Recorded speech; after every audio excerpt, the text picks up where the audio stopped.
नमस्कार, hello and welcome to कार्मिक roots. Ganesh festival की, गणेश उत्सव की आप सभी को बहुत बहुत हार्दिक शुभकामनाएं। गणेशा से प्रार्थना है कि आप सर्वदा सुखी, समृद्ध और स्वस्थ रहें। कार्मिक रूट्स में आज हम बात करेंगे आर्था की, यानी फिनेंसेस की। आप सोचेंगे ये एकदम हटके टॉपिक कैसे? तो ये मान लीजिए कि एक बहुत ही प्यारी रिक्वेस्ट आई है मेल पर, तो सोचा इस पर बात की जाए दो पहलुओं से। तो काल पुरुष कुंडली को अगर 4 डायरेक्शंस में बांटा जाए तो एक डायरेक्शन धर्मा का, जिस पर हम बात कर चुके हैं। दूसरा डायरेक्शन है आर्था, तीसरा कामा और चौथा मोक्ष। ठीक इस तरह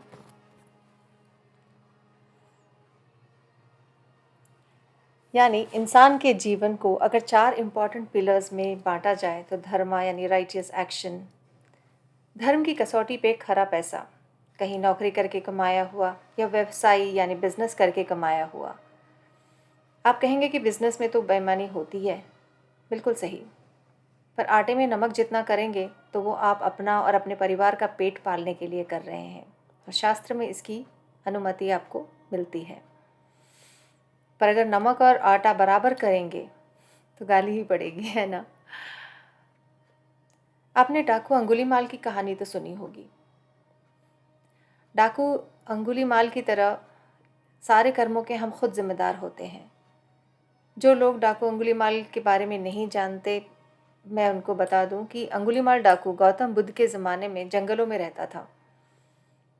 वही जो राह आते जाते राहगीरों से धन लूट लेता और उनकी उंगलियों को काट कर एक माला में पिरो लेता था और गले में पहनता था।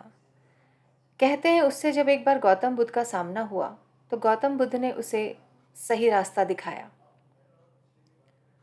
जिससे वो भिक्षु बन गया था और अपने कर्मों के प्रति आत्मग्लानि से भर गया था। उसके धन कमाने का यानी आर्था कमाने का तरीका बिल्कुल सही नहीं था। ये उसे भान हो चुका था। जो भी कर्म हो वो धार्मिक होना चाहिए, राइटियस एक्शन होना चाहिए। राइटियस एक्शन वो कर्म है जिससे किसी को नुकसान ना हो, जिससे किसी को पीड़ा ना पहुँचे, न शारीरिक, न मानसिक, न आर्थिक। धर्म और अर्था के बाद कामा यानी जीवन की अनेकानेक डिज़ायर्स या इच्छाएं, जिनकी पूर्ति के लिए हम जीवन में मेहनत करते हैं, धन ज़्यादा से ज़्यादा कमाते हैं।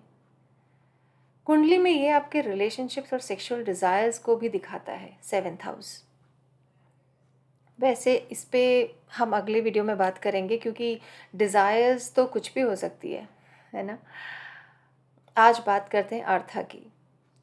Justified means to earn livelihood, यानी वो काम या प्रोफेशन जिसे करके आपको खुशी मिले, जिसे करते हुए आपको मेहनत का एहसास ना हो, एक खुशनुमा जुनून का एहसास हो। वो काम जिससे 4 लोगों का भला हो, वो काम जिससे आप जितनी पैशन से करेंगे, पैसा खुद ब खुद आपके पास आने का रास्ता बना लेगा। और ये चारों पहलू एक दूसरे से लिंक्ड हैं। धर्म और कर्म की गाड़ी इच्छाओं की पटरी पर चलती है। सोच के देखिए, अगर भगवान ने पेट ही नहीं दिया होता तो क्या खाने की इच्छा होती? और खाने की इच्छा नहीं होती तो क्या इंसान काम करता? और अगर इच्छाएं नहीं होती तो क्या इंसान धन कमाता? शायद नहीं। अब अगर हम जंगल में रह रहे होते तो रोज़ का एक शिकार एकदम सही था, रोज़ शिकार एंड रोज़ डिनर। बट क्योंकि शहर में है, जहाँ खाने के सिवा भी बहुत सारी चीज़ें हैं, पढ़ाई लिखाई, सोशल सर्कल, एक सभ्य समाज में उठना बैठना, तीज त्योहार, गाड़ी, बंगला, बीमारी, रेस्ट, हॉस्पिटल, तो इन सब के लिए पैसा यानी अर्थ भी ज़रूरी है। आजकल सिर्फ एक कमाई से काम भी नहीं चलता। आपको एक पैरेलल इनकम या इन्वेस्टमेंट ऑप्शंस पर ध्यान देना ज़रूरी हो जाता है। यानी earning money can not be optional, it should be mandatory. जो भी आप कमाते हैं उसकी फाइनेंशियल प्लानिंग करना भी उतना ही इम्पॉर्टेंट है। आज का मेरा वीडियो इसी बेसिस पर है, और ये बहुत ही प्यारी सी रिक्वेस्ट पे है। देखा जाए तो टोटल कमाई का 30% हिस्सा सीधा सीधा सेविंग्स में जाना चाहिए, 30%। 20% या 25% आपके शौक और आपके स्टेटस, स्टाइल लिविंग पर खर्च हो सकता है। 30% आपका रेगुलर ऑपरेटिंग कॉस्ट या खाना पीना, बिल्स, रेंटल बिल्स, फीस, इन सब पे खर्च हो सकता है। और 10% कंटिजेंसी रिजर्व यानी इमरजेंसी फंड, जिसकी आपको कभी भी ज़रूरत पड़ सकती है। अब अगर इसको फर्दर ब्रेक किया जाए तो इस 30% सेविंग्स को 3 हिस्सों में बांटा जा सकता है। 10% आप स्टॉक्स में इन्वेस्ट कर सकते हो। स्टॉक्स यानी कंपनी की इक्विटी में, शेयर्स में। वैसे लोगों का मत ये है कि ये सट्टा बाज़ार है, इनमें पैसा ना लगाओ, डूब जाएगा। ऐसा अगर होता तो कंपनी जो चल रही है, उदाहरण के तौर पे टाटा मोटर्स ले लीजिए, क्या वो डूब गई? जी नहीं। उन कंपनीज़ में जो पैसा लगा है वो हम जैसे सेविंग्स करने वालों का ही लगा है। किसी के पास पैसों का पेड़ नहीं है, सब बाहर से ही अरेंज करते हैं। बैंक भी अगर उन्हें लोन देगा तो उसमें भी हमारा ही पैसा है जो हम सेविंग्स की तरह जमा करते हैं। शेयर्स में इन्वेस्ट करना कंपनी की साझेदारी में हिस्सा लेने के बराबर है। हाँ, ये हो सकता है कि आप 0.0001% के हिस्सेदार हैं, पर हैं।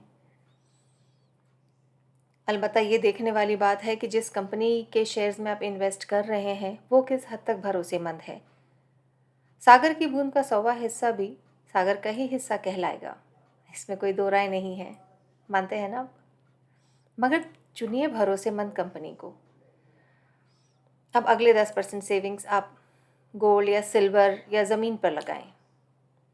ये वो चीज़ें हैं जो लिमिटेड हैं, इनका मोल दिन प्रतिदिन बढ़ेगा ही, अलबत्ता स्लो होगा।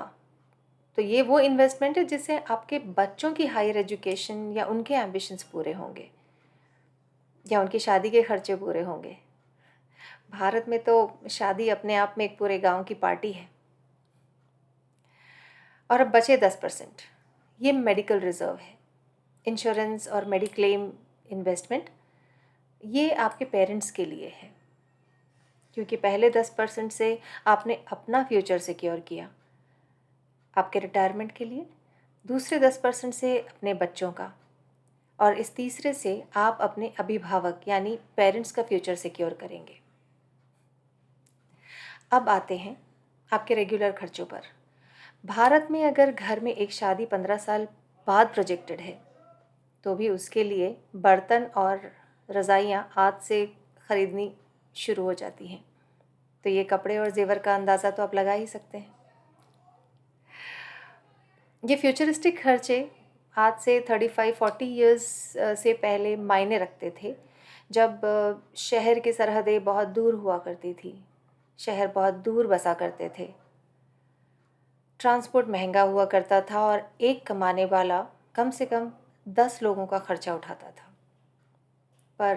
और कमाई का परमानेंट कोई ज़रिया भी नहीं होता था। पर आजकल ऐसा नहीं है, सब कुछ रेडीली अवेलेबल है। ये पैसा अगर सेव किया जाए या इन्वेस्ट किया जाए तो आपको बर्तन किराए पे मिल सकते हैं, और जेवर के लिए आपका अपना इन्वेस्टमेंट 20% से ज़्यादा इकट्ठा हो सकता है। कैलकुलेट करके देख लीजिए। मेरे एक जानकार अंकल जी हैं, सुपर रिच। उनके जीवन का एक उसूल है, मूल मंत्र, 1 in 1 out। एक नया कपड़ा खरीदा, एक पहले का कपड़ा दे दिया। सेम गोज़ फॉर बर्तन, चप्पल, इलेक्ट्रिकल आइटम्स। अब उनके घर में कोई सामान आता है तो सबसे पहले इस बात पर चर्चा होती है कि इसके बदले में देंगे क्या। अब चैरिटी में कपड़े दे देना आसान है, टीवी देना बहुत मुश्किल है। और आजकल तो TV you see 32 inches, then 42 inches, then 60 inches, कुछ भी। 25 साल पहले भी वो दीपावली पे 4 ड्रेस सिलवाते थे और आज भी यही नियम है। कहते हैं कि ज़्यादा रहता है तो समय ज़्यादा लगता है ये सोचने में कि क्या पहने। मोदी जी ने भी तो एक ही टाइप का कुर्ता कई साल पहना है, so that he can save time and energy there. उन्होंने तो कुर्ते की बाँह भी कटवा ली थी ताकि फोल्डिंग का झंझट ना रहे और टाइम बचे। रतन टाटा सर के बारे में भी आंख बंद करके सोचने पर वाइट शर्ट लाइनिंग वाली और ग्रे पैंट या ब्लू पैंट ही नज़र आएगी, है ना। ये एक्टिविटीज़ इसलिए भी इम्पॉर्टेंट है कि ये आपके ग्रीड यानी लालच को चेक में रखती हैं, वरना इकट्ठा करने के लिए कपड़ा क्या और कार क्या, मल्टीपल्स। कार्मिक रूट्स पे हम फाइनेंशियल प्लानर्स को भी जोड़ रहे हैं, जिनसे आप अपने फाइनेंसेस से जुड़े सवाल या कंसल्टेशंस ले सकते हैं। आगे बढ़ते हैं। अगला पड़ाव है मोक्षा यानी स्पिरिचुअल इंक्लिनेशन एंड लिबरेशन। इसमें आप तब माहिर होते हैं जब आप इन तीनों रास्तों से गुजर चुके हों। सिर्फ बाबा बन के भी हम में से 90% जनता को मोक्ष नहीं मिलेगा, क्योंकि इस शरीर की, इस आत्मा की कई सारे डिज़ायर्स हैं, इच्छाएं हैं, जिन्हें पूरा करके तृप्त होकर ही आगे का मार्ग सशक्त होता है, मिलता है। भूखे के सामने श्री कृष्ण भी आकर अगर रुकेंगे तो उसे पहले खाना ही नजर आएगा। मोक्ष के रास्ते पर चलने के लिए मन को आसक्ति से विरक्ति की ओर ले जाना पड़ता है, लेकिन इच्छा से, स्वेच्छा से, आनंद से, विवशता से नहीं। तभी वो लिबरेशन है। वैसे मोक्ष के बारे में और भी बातें करेंगे, पर आज आर्था पे बात करने का मन था, तो धर्मा, अर्था, कामा और मोक्षा, ये 4 पिलर्स हमेशा कंसंट्रेशन के रडार में रहने चाहिए। एक बिगड़ा तो दूसरे बिगड़ने के चांसेस बढ़ जाते हैं।